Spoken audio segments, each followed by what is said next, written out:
This is the Storypunks Podcast, a show where we talk about all the punks. So steampunk, diesel punk, cyberpunk, and all the other punks. This is episode 15. I'm your host, Cindy Grigg. But wait, I am not your only host today. I have another podcaster on here with me, which is really awesome. And this is someone who anyone in the steampunk community has probably heard of. I'm a steampunk librarian, and I've got a microphone. I'll keep reading your rights for as long as you keep listening. That's right. This conversation is going down somewhere between my place and a certain library bunker. I have Bluestocking with me, and I'm so excited. So her show is the Steampunk Dollhouse, and I have absolutely fallen in love with it. I know that I've posted about it in previous episodes, and now she's on the show, and it's actually a crossover. So, Get away. And this is Bluestocking with Steampunk Dollhouse, and I thought it would be fun for us to do another crossover. The one with Texas Steampunk Connection worked so well that I want to keep doing that. So let's get started, I guess. Absolutely. So we have several questions, and this is following the format that I usually use on my show, so Storypunks. Very excited to hear Bluestocking's take on what steampunk is and what it isn't. What do you consider inbounds? What's your definition?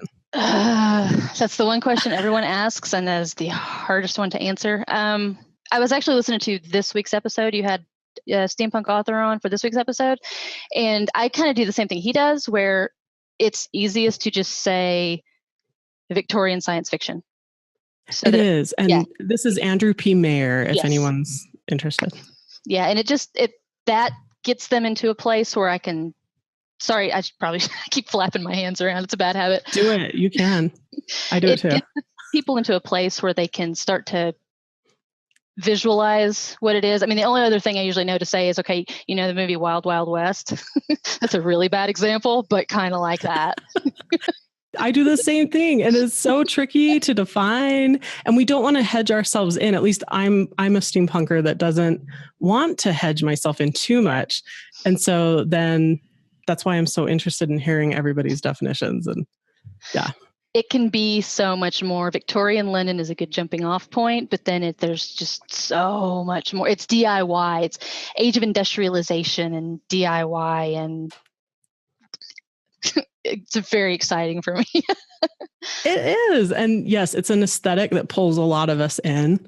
Yeah, I know that's what it is for a lot of us. And then beyond that, there's all these amazing themes, and it really goes well with the particular slant that Bluestocking takes on her show.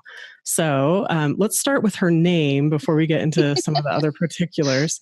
For those who have never heard this term Bluestocking, will you explain the origin of the name and why that's steampunky? They're frumpy intellectual women. Where it actually came from, there were intellectual societies and salons started in France, mostly in the 18th century.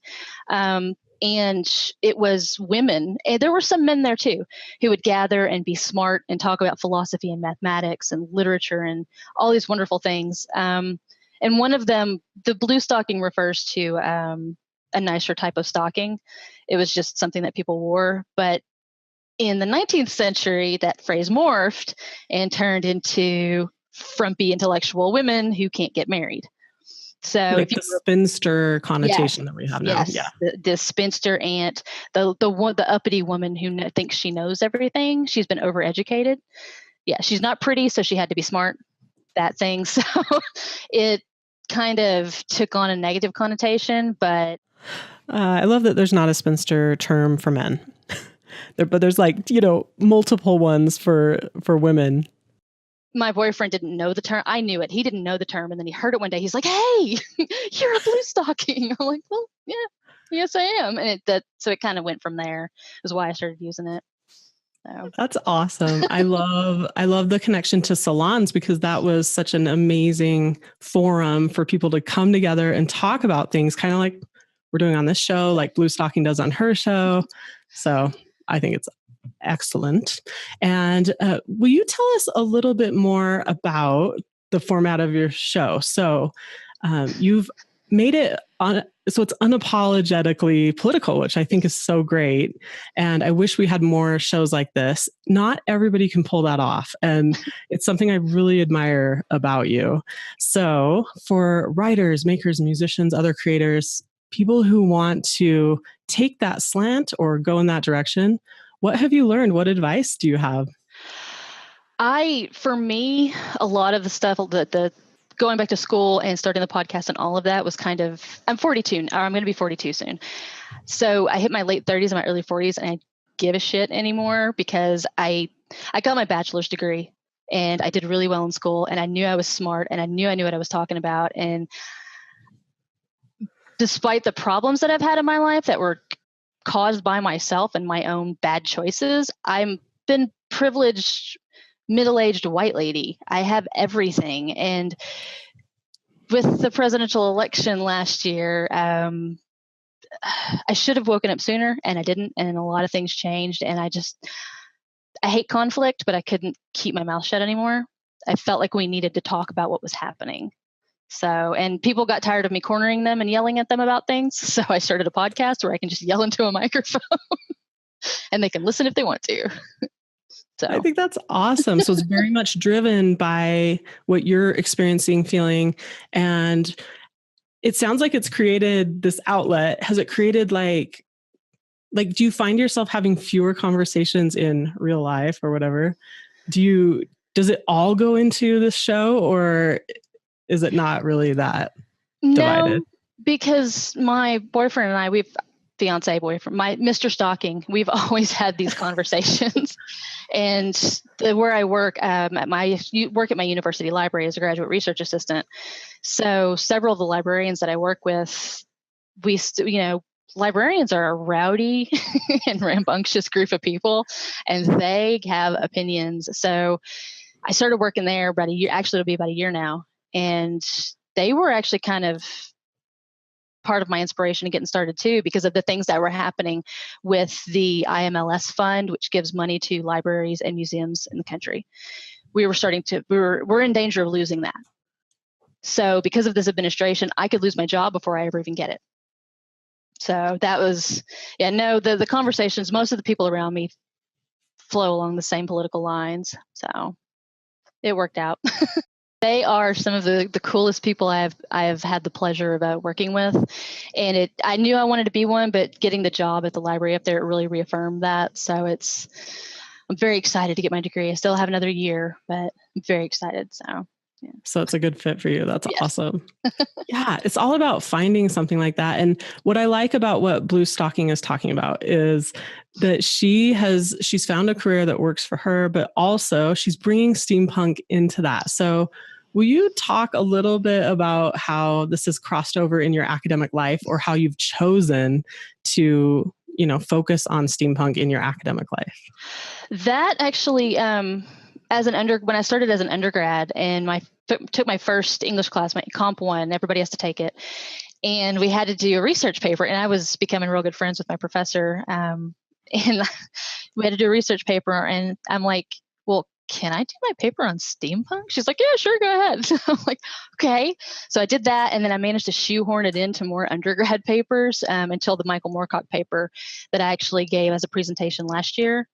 And then I was actually able to use it in my master's courses too, because I just did, for my collection development class, we had to develop a collection, and I developed the Scholarly Steampunk Collection, 62 steampunk items in varying formats that I believe are the best for someone to utilize in their studies.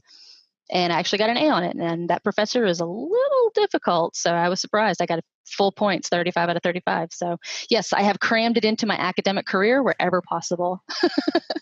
That's steampunk power right there. So I know you talked about this a little bit on a recent episode, at least recent as of the time of this recording, early 2018. And you talked about how you eventually want to publish that collection. And but can you tell us a few things that are in that? It's not just books, right? No, because the way the collection was done, we had obviously, because it was an assignment, we had parameters we had to follow. We had to spend up to, as close to $2,000 as we could. But we also had to have 8 formats, which meant print, ebook, audiobook. I used a podcast. I didn't use my podcast because that seemed weird, but a podcast. I did a couple of movies like City of Lost Children. I included that. And then I used Steampunk Magazine under the journal category. I can't remember. I had something else. So I had like 8 formats that we had to do, but all the stuff that we picked had to follow 2 very specific reasons. We couldn't just put things in that we liked. I had to put in, they had to have a good review or had to have won awards or be part of a key collection or core collection, key authors. So that's why some stuff is missing, not because I didn't want it there, just because I couldn't find a reason. So that's how that was built.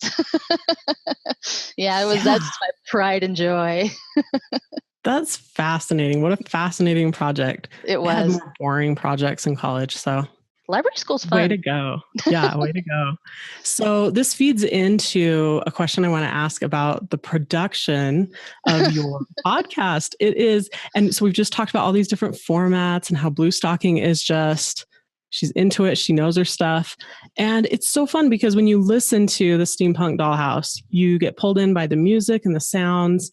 So can you share some of your inspirations for taking it to that level, or, just what led you to format it the way that you have? Absolute inexperience with audio editing of any kind. That's why it sounds that way, because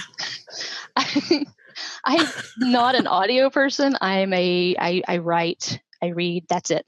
I like music, but I can't make music. I can't carry a tune in a bucket. So when I started throwing this idea around, and I have a Mac, so I've had GarageBand on my computer forever, right? But I never looked at it. And then I was like, okay, how do I make a podcast? And so I started Googling it, and I saw GarageBand. I'm thinking, okay, I've got that, so I don't have to buy it. So I just literally watched like 3 YouTube videos about how to use GarageBand to make a podcast. So that rough quality that makes it sound like I'm underground. Well, it feeds in. Yeah, it works. And I think I've gotten better. It's not, the cuts aren't as bad anymore, because it used to be really rough. So. Oh my gosh. Even just listening to my first episode, I can totally tell a difference. And I'm only, at the time of this recording, I've only just published, episode 7. So I think there's a lot that you learn just in the trenches. Yes. Or in the bunker, in your case.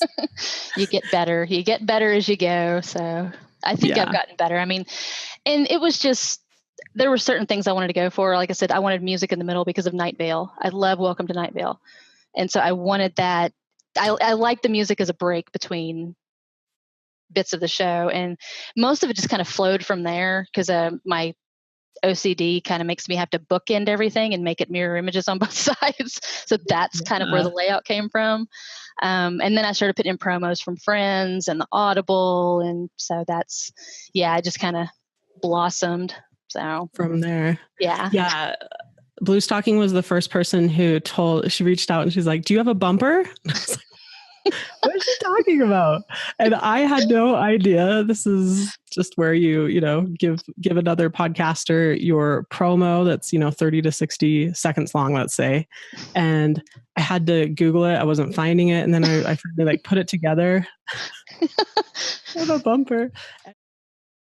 And actually, since a lot of you are creators, and since you may find yourself in this space, or just in case I'm not being clear about what a bumper is, and also so I can show you some shows that you might be interested in, I would love to just pause right now and take you through 3 or 4 bumpers just so you get a feel. So again, they're just 1 minute long each. And I'll share Steampunk Dollhouse's bumper, and then I'll share mine and some other shows you might be interested in. So that will hopefully help tie this together. And then we'll continue with the interview with Bluestocking.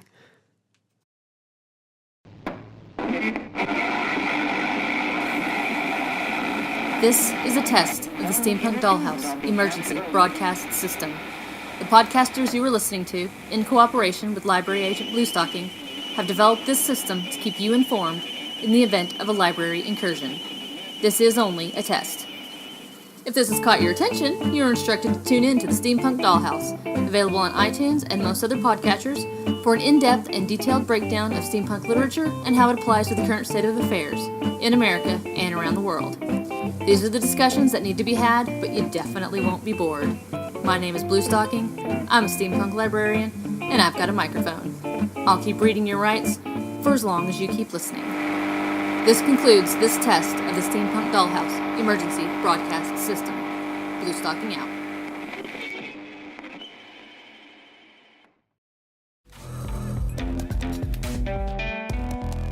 The Storypunks Podcast, a show where we talk about all the punks. So steampunk, dieselpunk, cyberpunk, and all the other punks. Interviewing tons of artists, authors, musicians, all kinds of creators in this space. Either they've created the genres or they've taken these punk genres to the next level. So the main thing that unites all these punks, what is it? It's the word punk. That's just this beautiful underlying theme of rebellion. And it's this theme of playing with technology.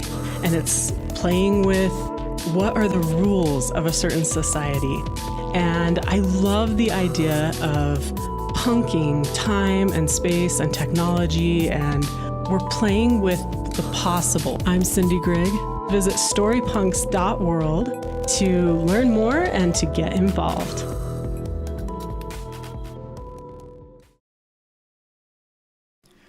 Are you a steampunk? A Victorian goth? A Weird West enthusiast? A sky pirate?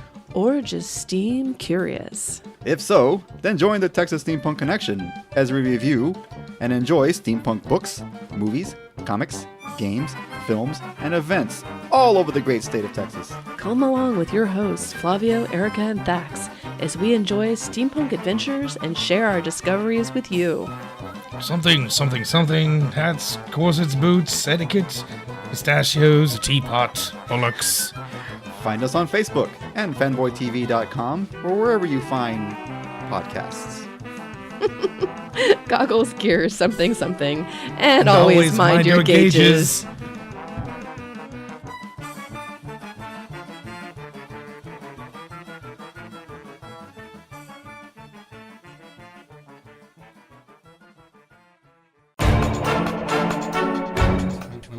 Person. A body falls past the window. Whatever. And you put it down and you feel like shaky all over. Both your hands are covered. Immediately peg him as a cogman. So we've known each other for years. It's Sumeshi. One of the knives is missing from a garter hilt because it is being pressed to your throat. Damn. We had a... Oh my God! So you took money from him, huh? We talked about this earlier. Recently attacked by the forces of the American Confederation. Yeah. Are you constantly checking for traps? The Steamrollers Adventure Podcast is available at rigstories.com or on iTunes. You can also get it at Stitcher and Google Play. Okay, so hopefully that gives you a good sample. You understand what bumpers are. I do too, thanks to Bluestocking. And just one of the things that I've learned from her. And so she's jumped in, she's immersed herself in the podcasting culture, and she's done some really cool things with her show. So thank you. Check it out. Okay, so, and of course, you may already be on her show right now because we're doing a crossover. So you've recently published content about steampunk conferences and what works, what doesn't. But do you mind just doing an overview of what messages do you wish were out there for more of the conference planners? What do you think works, or what would you like to see when it comes to steampunk conventions? I've only been to the two that I talked about, and then I went to some anime conventions a few years ago. So I don't have a whole lot of experience, but like Steampunk November, which is here in Texas, was phenomenal. There's just so many vendors and big time musicians. I had Frenchie and the Punk at this one, which I couldn't stay because I got sick, but it's a great, getting into the venue is a little like creepy, very like cabin in the woods when you're trying to get to it. But the venue is beautiful. It's really well done. Wild West Victorian Fest, which actually, that one shocked me because they emailed me a month beforehand and said, would you like to come to our convention? We'll give you free tickets. I'm like, oh my God, okay, this podcast thing works. But it was brand new. This is the first year. They usually have a Renaissance Festival that starts this month. It felt like steampunk tacked on top of Ren Fair. Like they glued on some goggles and gears. It needs work. I think it has promise, but it needs work. But I don't know. I haven't been to a whole lot of conventions yet. I'm usually a homebody, so I'm trying to make myself go out, which is why I made that elaborate outfit that I showed you.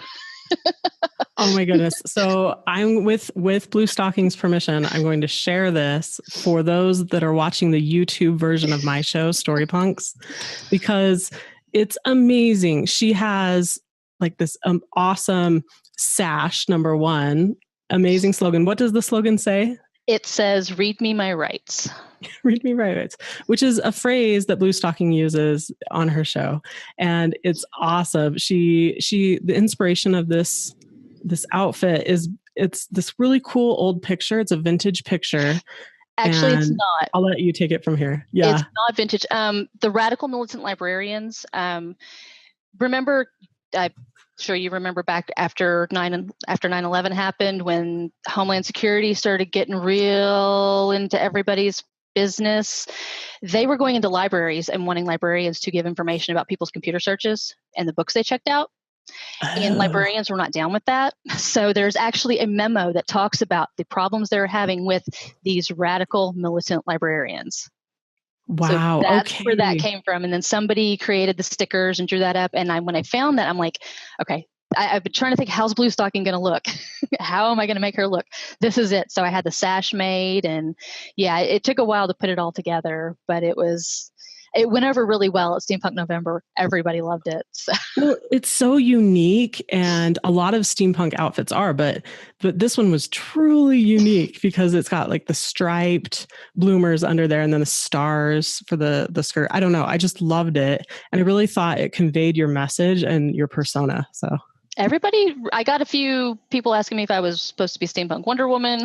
I got a few. Oh yeah. I got a few Steampunk Captain Americas, but I also carry brochures with me that say reading your rights, with all of the information about the radical militant librarians and the Reader's Bill of Rights from the ALA. So I actually carry those around with me, and I hand them out to people when they ask me what I am.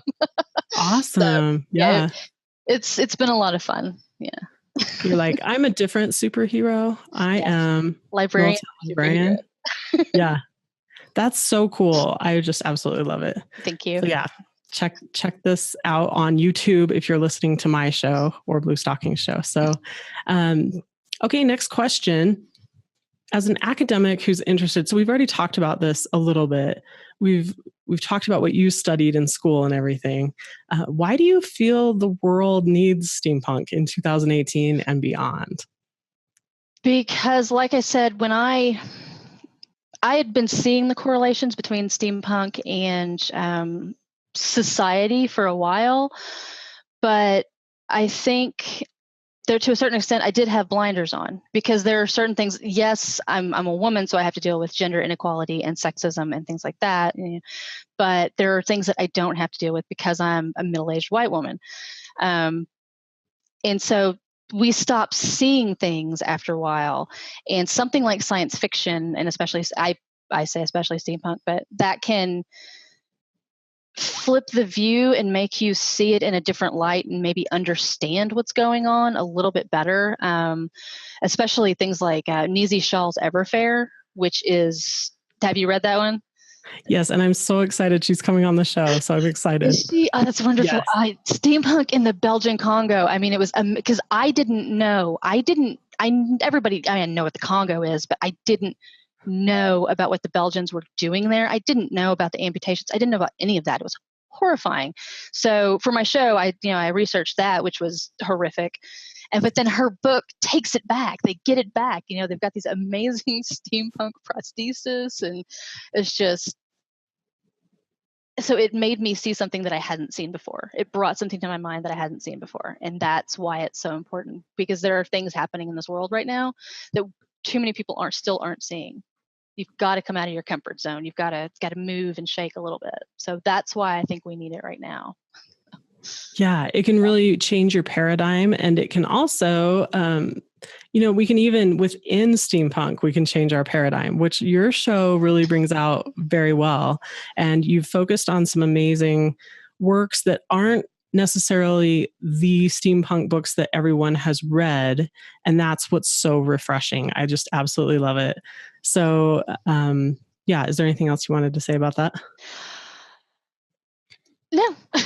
Okay, cool. We covered it. No, it's good. Okay, so I'm totally going to take advantage of the fact that we have a steampunk librarian here. What should be on our reading list for 2018? It's okay if it's, stuff that's produced a few years before this or whatever, but what should people look forward to reading this year? I definitely think if you're just getting into steampunk, then you need to do the grandfathers, like Michael Moorcock, Warlord of the Air. That's where it started. There's debate on that, but I am still holding firm with that's where it began. And then the three from the late 70s, early 80s, Jeter, Blaylock, and Powers, which Powers wrote the Anubis Gate. That one's iffy to me, but still it's part of the core, so it's important. But a lot of the newer stuff, Everfair is amazing.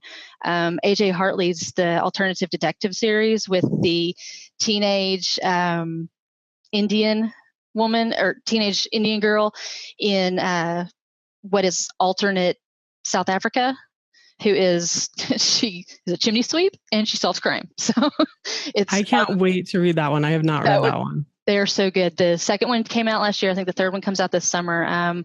But there's Book of Esther, Emily Barton. That is a teenage Jewish girl steampunk, which actually it's more diesel punk, but that one is really good. It's an alternate Eastern Europe, and she's got to stop what are analogous to the Nazis.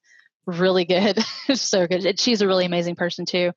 And then one really important one that is actually coming out in April. It's called Dread Nation. Have you heard of that one yet? No. By Justina Ireland. It's about I can't remember if she escaped or freed, but African-American teenage girl. She's a former slave during the Civil War, and there's zombies. She's fighting. Yeah, this one's, I've already pre-ordered mine. It's coming out in April, and I'm actually going to do that on my show in May. Cool. There's just so much. And my list, I've made the Scholarly Steampunk Collection available. So if anybody wants it, they can email me and I'll share it with them on Google Docs to take a look. Somebody actually has already taken me up on that. So that is all the stuff that needs to be read. So cool. Thank you for offering that resource. And I loved the episode where you took on Warlord of the Air. I mean, that was amazing. So, that started it. That's what that paper that I wrote, I wrote as an undergrad, and my professor, it was my last undergrad English class, and my professor, she's amazing. And she's like, this is amazing. You need to present this. I'm like, seriously? She's like, you need to expand it and get it published, but you also need to present it. So I got to present it last year at a conference, and I was terrified of speaking in front of people. I hate that, but oh my goodness, I can't even. Terrifying. Social awkwardness does not go away, no matter how old you are. But yeah, so that's what's the Warlord of the Air, and that's kind of what kicked the podcast into gear for me, that we need to talk about these things, and it starts with Warlord. So yeah, very cool. Oh my goodness. Well, this has been an awesome introduction to Bluestocking for anyone that was in my audience that had never given that show a try. And I really appreciate being on your podcast as well, on Steampunk Dollhouse. And do you have any last words, or where can people get in touch for more information? They can find me. I'm on all of the podcatchers, for most of them, at Steampunk Dollhouse. You just search Steampunk Dollhouse, you'll find me. My Twitter and Facebook are at SPDHpod, and then the website is spdhpod.com. And I spend entirely too much time on Twitter, so I'm probably on there, or will be soon. Oh, and the Gmail is steampunkdollhouse@gmail.com. So awesome. Yeah, I've started to spend more time on Twitter, and this is one of the people that I like connecting with on Twitter because she's fun and she knows her stuff. So thank you. And again, I'm Cindy Grigg. You can find me at Storypunks.world. My podcast is called Storypunks. And you can also find me at cindygrigg.com. So CINDYGRIGG.com. And I am looking for beta readers as we're recording this. So please head on over there. You can read for free, and I would love your feedback. Bluestocking, I just really appreciate you making the time in your busy schedule to record this crossover. Yes, ma'am. Have a great week, everyone.